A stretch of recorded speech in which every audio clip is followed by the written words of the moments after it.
ఈరోజు స్థానిక ఆదోని పట్టణంలో ఎమ్మెల్యే సర్కిల్ నందు ధర్నా కార్యక్రమం నిర్వహించడానికి కారణం అంటే ఇవాళ ఏదైతే ఆదోని పట్టణంలో ఉన్నటువంటి నారాయణ పాఠశాల ఇవాళ నిలబెట్టి దోపిడీ చేస్తున్నా కూడా ఏమాత్రం కూడా అధికారులు చర్యలు తీసుకోవడం అనేది చాలా దారుణం. ఇవాళ అకాడమిక్ కూడా పూర్తి కాకుండా ముందే ఇవాళ అడ్మిషన్ల పేరుతో పల్లెకి మ్యాథ్స్ కంపెనీ పేరుతో ఇవాళ ఉపాధ్యాయులకి ఈ సెలవు దినాల్లో కూడా ఏమాత్రం కూడా వాళ్ళకి హాలిడేస్ ఇవ్వనట్లుగా ఇవాళ ప్రభుత్వ నిబంధనలు జారీ చేసినా కూడా ప్రభుత్వ నిబంధనల్ని తుంగలో ఎక్కుతూ ప్రభుత్వ నిబంధనల్ని లెక్క చేయకుండా ఇవాళ మానసికంగా ఒత్తిడి గురి చేస్తున్న పరిస్థితి ఇవాళ నారాయణ పాఠశాలలో ఉన్నది. వాళ్ళ అనారోగ్యాలకి పాడైతున్నా కూడా వాళ్ళ ఉపాధ్యాయులతో వాళ్ళ అడ్మిషన్ టార్గెట్లు ఇచ్చి వాళ్ళ గ్రామాలకు తిప్పడం అనేది చాలా దారుణము. ఇవాళ ఎలాంటి సర్టిఫికేట్ లేకుండా ఒకే ఒక ఆధార్ కార్డుతో ఇవాళ అడ్మిషన్లు ఎలా చేస్తున్నారని చెప్పేసి ఇవాళ అధికారులు ప్రశ్నిస్తున్నాం. ఇవాళ ఒక అంగట్లో సరుకు ఎలా దొరుకుతుందో నారాయణ పాఠశాలలో కూడా విద్య ఎలా దొరుకుతుందనే స్థాయికి వాళ్ళ విద్యను దిగజార్చారు. మరి అలాంటి పాఠశాలపై ఎందుకు చర్యలు తీసుకోవడం లేదు?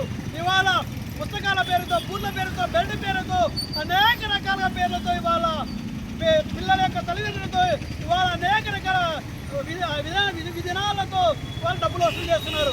అయినప్పుడు కూడా అయా ఇది ఉంది, అయా ఈ పాఠశాల ఇన్ని అన్యాయం జరుగుతున్నాయి, ఇన్ని దోపిడీలు జరుగుతున్నాయి, అయినప్పుడు కూడా అధికారులు మీరు ఎందుకు స్పందించడం లేదని చెప్పేసి ఇవాళ మేము సూటిగా ప్రశ్నిస్తున్నాం. చిన్న పాఠశాలలో ఇవాళ సమస్యలు వస్తే ఇమ్మడియట్గా వస్తారు, కానీ ఇవాళ కార్పొరేట్ విద్యా సంస్థలు నారాయణ విద్యా సంస్థల్లో సమస్యలు పెరుగుతున్నా కూడా ఎందుకు స్పందించలేదు? గ్రీవెన్స్లో లెటర్ ఇచ్చాం, అధికారులు తెలుపుతున్నాం, అయినప్పుడు కూడా సీట్లకు పరిమితం కావడం కారణం ఏంటని వాళ్ళ అధికారులు ప్రశ్నిస్తున్నాం.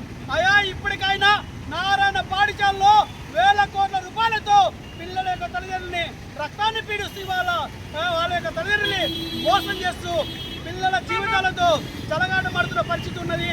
ఇప్పటికైనా ప్రభుత్వాలు దిగువచ్చి వెంటనే అధికారులపై చర్యలు తీసుకుంటారా, లేకపోతే నారాయణ పాఠశాలపై చర్యలు తీసుకుంటారా తెలుసుకోవాల్సిన అవసరం ఎంతో ఉందని చెప్పేసి ఇవాళ పీడిఎస్ డిఎస్ఎఫ్ సందర్భంగా ఇవాళ అధికారులకు హెచ్చరిస్తున్నాం.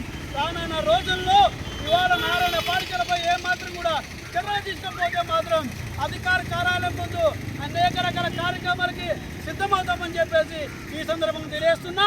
అలాగే నారాయణ పాఠశాలలో ఉన్న మేనేజ్మెంట్ ఎవరైతే ఉన్నారో తక్షణమే వాళ్ళపైన కేసులు నమోదు చేసి అవసరమైతే వాళ్ళపైన క్రిమినల్ కేసులు నమోదు చేయాలి. ఎందుకంటే ఇవాళ దోపిడీ అక్రమాలకి పాల్పడుతున్నా కూడా వాళ్ళపైన ఎలాంటి చర్యలు ఎందుకు తీసుకోవడం లేదని ఇవాళ ముక్కసూటిగా మేము ప్రశ్నిస్తున్నాం. ఇవాళ అక్కడున్న ఉపాధ్యాయులు కూడా వాళ్ళ టార్గెట్ రీచ్ చేయకపోతే వాళ్ళ ఉద్యోగాలు తీసేస్తున్నారంటే వాళ్ళు ఎంత హీనంగా చూస్తున్నారో ఇవాళ తెలుసుకోవాల్సిన అవసరం ఉంది.